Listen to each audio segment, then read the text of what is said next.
नमस्कार प्यारे विद्यार्थियों, आप सभी 9th क्लास के विद्यार्थी ध्यान दें कि हमारा एक लेसन चल रहा है, नया चला है। लेसन बहुत ही मजेदार है आप सभी के लिए, क्योंकि लेखिका है वो महादेवी वर्मा है, जो हर उम्र के हिसाब से अपने पाठों के साथ मोड़ देती है। और पाठ का नाम कितना अच्छा है, मेरे बचपन के दिन।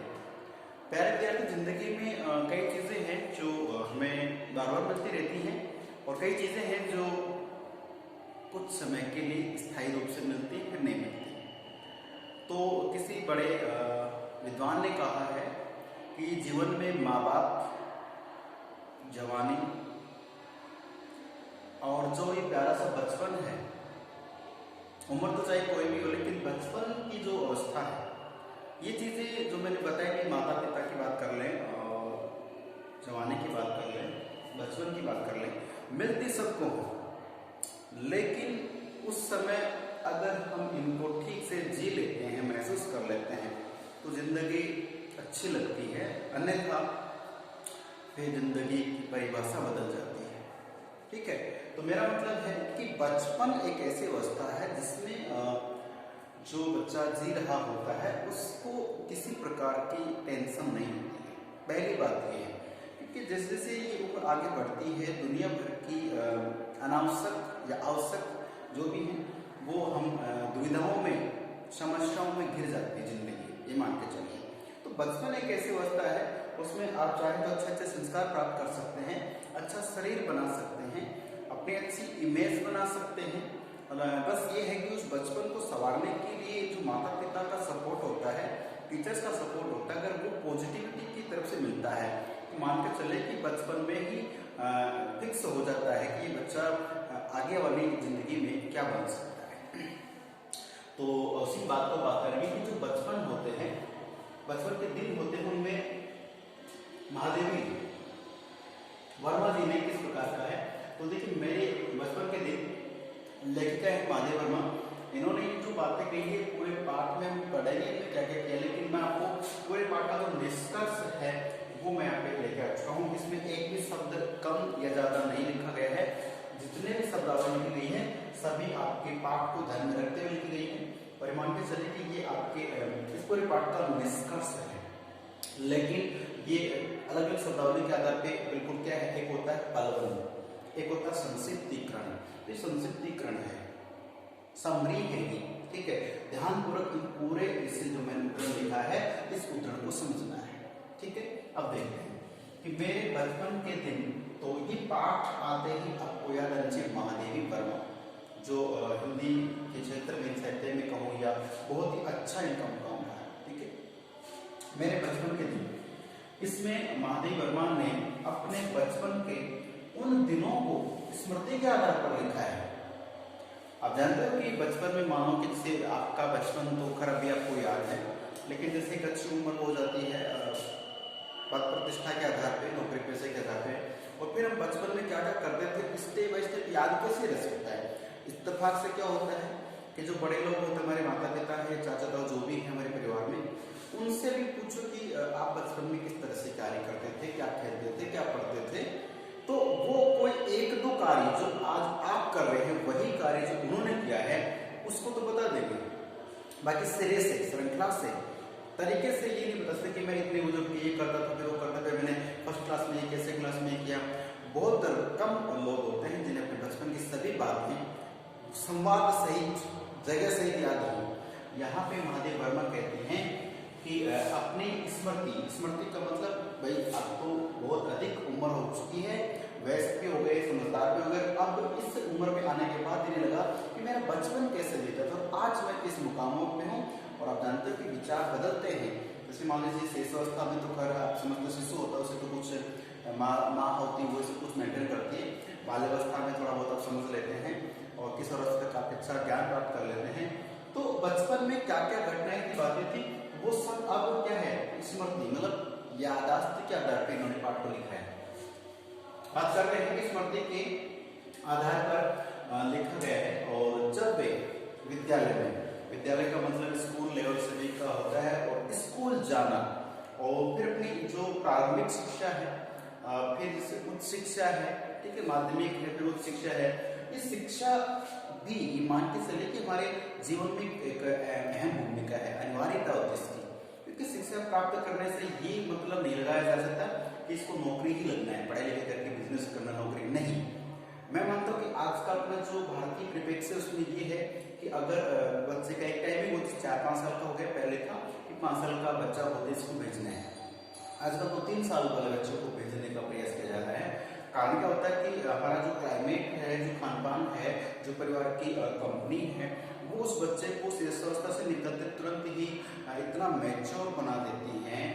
वो बच्चे है ना, पहले के जमाने में जो 5 साल का होने के बाद बच्चे में परिपक्वता आती थी, जो ज्ञान प्राप्त होता था, वो आज लगभग 2.5-3 साल के बच्चे को हो जाता है। ठीक है, वो माँ बाप चाहते हैं कि जल्दी स्कूल जाना सीख जाए, उठना बैठना सीख जाए। प्रे यूकेजी फर्स्ट सेकंड से क्लासेस होती हैं, पहले तो डायरेक्ट गवर्नमेंट स्कूल में फर्स्ट क्लास होती थी। अब आज यहाँ पे देखिए प्रे केजी यूकेजी फिर फर्स्ट में आ रहा है, 3 साल पढ़ के फिर आ रहा है फर्स्ट में। और इसका स्कूल में क्या होता है कि फर्स्ट क्लास में डायरेक्टली।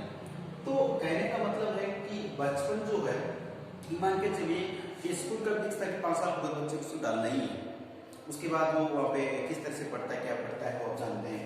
तो देखिए कि स्मृति के आधार पर, क्योंकि वो विद्यालय की बात कर रहे हैं, विद्यालय का मतलब यही है कि स्कूल जाकर के हम जो सीखते उस समय तक की बातें इनको याद है, फिर उसी के आधार पर लिख रही है।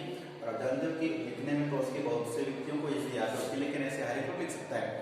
इन्होंने जो अनुभव किया था अपने बचपन में, उस अनुभव से, उसी लाइन से, उसी अनुभव से कि समाज में कुछ बदलाव लाना चाहती है। यही कारण है कि इन्होंने अपना लेख लिख के लोगों को, समाज के जनता को जागृत करने का या कुछ कहने का आह्वान किया है।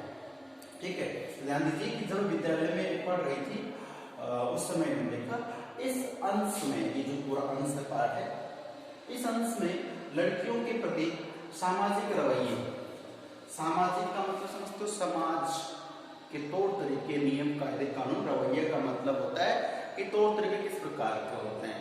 प्यारे विद्यार्थियों, मैं समझता हूँ कि आज कोर्ट केस जो होता है, न्यायालय होता है, वहां आप जानते हो कि भारत के संविधान में विशेषताओं में एक बात लिखी गई कि भारत का संविधान जो है कठोर संविधान है।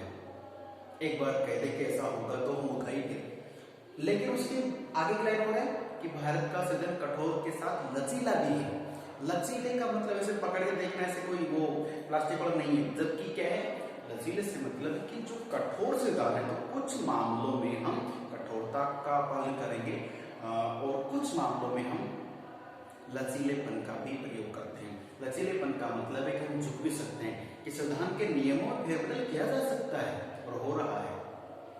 तो फिर पहले तो ये था कि साफ समाज में रूल बन गया कि अगर किसी ने ऐसा कार्य कर तो उसके साथ ऐसा करना पड़ेगा, ऐसा होगा, तो वो फिक्स थे। तो जो सामाजिक रवैया था ये था कि बेटा पैदा हो गया तो खुशियां मनाओ, ये करो वो करो, और मतलब गाजे बाजे साथ उसका जन्म उत्सव होता था, प्रोग्राम्स होते थे, तो उसके लिए स्कूल्स वगैरह पता नहीं क्या क्या। और अगर बेटी पैदा हो गई तो आप जानते हो कि बस ऐसा लगता था कि बहुत बड़ा नुकसान हो गया बिजनेस में, और उसके बाद पढ़ाई लिखाई तो क्या हो, घर के काम काज में उसकी जिंदगी इस तरह से ही लील हो जाती, जिंदगी लील हो जाना मामला बन गया है ना, बेकार हो जाना। तो उस समाज के ऐसे कुछ रवैये की कुछ नीतियां थी, उन नीतियों को बहुत से ऐसे उद्योग है प्यारे विद्यार्थियों जो आज इस आधुनिक जमाने ने बदली है। बात करके बहुत अच्छा भी चल रहा है। पहले अगर मान लीजिए किसी महिला का पति है, किसी कारणवश से वो स्वर्ग सिधार जाता है, यानी कि पति मर गया, महिला विधवा हो गई, कि मान के चलो उस जमाने का सबसे बड़ा जो दुख होता था वो उस महिला को होता था। शादी करती उस समय उसकी जिंदगी बड़ी अच्छी है, लेकिन जैसे वो विधवा हो गई, मान के चलो उसका चेहरा तक देखना, उसको सामने देखना ही लोगों के लिए बहुत बड़ी एक होता थी। नहीं देखना ही नहीं, बिल्कुल काल कोठरी में डाल दिया, कपड़े वस्त्र उसके काले पहना दिए, कैसे पहना दिए कपड़े पुराने, और उसका चेहरा देखना मुनासिब नहीं समझते लोग, इतनी उसकी जरूरत होती थी। आज तो फिर भी काफी बदलाव हो चुका है। ठीक है, चलिए हम बात करें लड़कियों के प्रति सामाजिक रवैया है वो कैसा था। तो लड़कियों को बस घर के काम काज में चूल्हा चौकी लगा रखना, तो ये बदलाव आज देख सकते हैं आप। विद्यालय की सहपाठी नोट, देखिए आप जानते हो कि पांचों की बराबर नहीं होती हैं। कोई ज्यादा टैलेंटेड होता है, थोड़ा कम होता है, कोई ज्यादा सुंदर थोड़ा कम होता है। हर व्यक्ति के अंदर भगवान ने कहते हैं कि बुद्धि समान डालनी, बुद्धि समान नहीं है। जैसे जो अपनी बुद्धि को किस प्रकार से प्रयोग में लेता है, एक व्यक्ति साइंटिस्ट बन जाता है, एक व्यक्ति कुछ भी नहीं कर पाता है। तो ये हमारा कर्म पे निर्भर करता है। तो जैसे विद्यालय में सहपाठी मतलब माध्यम वर्ग में जो साथ पढ़ती थी या जो भी थी, या फिर जो छात्रावास श्रेणी हॉस्टल में कुछ लड़कियों को मिलती थी, उन सब के जीवन का और फिर इन लड़कियों की स्वतंत्रता, ठीक है, और उनके जीवन को लेकर, ठीक है। उसके बाद बात करेंगे कि जो स्वतंत्रता के दौर से लेने स्वतंत्रता प्लस में कि जो स्वतंत्रता आंदोलन की बात कर रहे हैं। तो हमारे देश में आप जानते हो कि मुगलों ने, है ना, और मुगल है, मराठा तो कर नहीं थे, लेकिन मुगलों ने, अंग्रेजों ने लगभग 300 वर्षों तक राज किया। 300 वर्षों तक हमारे ऊपर राज करेगा, तो हमारा जो भी है उसके अकॉर्डिंग चलेगा। तो इतना हम गुलाम रहे थे समझते। उसके बाद हमने क्या किया है कि उन सबको निकाला है। तो स्वतंत्रता जो आंदोलन करके तो निकाले लोगों को, उसको उन लोगों को निकालने का ये था कि उन लोगों को निकालने के पीछे लेखकों का, कवियों का है, स्वतंत्रता में सभी का सहयोग रहा है। तो स्वतंत्रता आंदोलन के प्रसंगों का बहुत ही सजीव वर्णन है। तो प्यारे विद्यार्थियों, हम इस पाठ में जो पढ़ने जा रहे हैं वो क्या है, एक तो महादेव वर्मा का जो बचपन में कौन कौन सी खेल खेलती थी, किस प्रकार की बातें करती थी वो आएगा। प्लस में उस समय लड़कियों के लिए समाज में कैसे कैसे नियम कायदे कानून थे वो पढ़ेंगे। उसके बाद पढ़ेंगे कि जो उसके साथ में कौन कौन पढ़ती थी, छात्रावास में कैसे जीवन जिया उन्होंने। उसको पढ़ेंगे कि जो आंदोलन चला था गांधी जी की बात कर लेंगे ना। तो देखिए गांधी जी का भी इनसे कहीं ना कहीं आप देखते हैं कि एक संपर्क सूत्र आएगा, ठीक है, किस प्रकार से उन्होंने स्वतंत्र आंदोलन में भाग भी लिया है, ठीक है। वो सारी बात इस पाठ में पढ़ने वाले हैं, ठीक है। तो इस पाठ को पढ़ने से पहले ये निष्कर्ष आपके जहन में दिमाग में बैठ जाना चाहिए, ठीक है। तो ये पूरा अगर समझ में आ चुका तो हम अगले वीडियो में चलते हैं। तब तक के लिए नमस्कार, धन्यवाद।